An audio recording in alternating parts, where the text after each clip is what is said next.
have a hot horse, he's probably a fantastic competitor, athletic, quick, and sensitive. But that same characteristic also can provide you with a lot of challenges.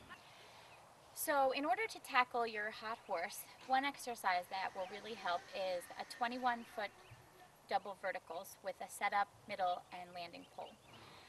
All of us tend to, especially when we finally are lucky enough to see our distance, kind of get ready for the jump and grip our horse a little bit, and that's enough to make a sensitive horse bolt. So in this exercise, the rails help you so that you don't have to do a lot at the end to make your distance work out. And you can practice just breathing, staying calm, and not gripping your horse at the end. All the while it's helping your horse to learn not to get distracted by the jump and figure out where to put his feet, watch the material, watch the lumber, slow down, and jump through carefully and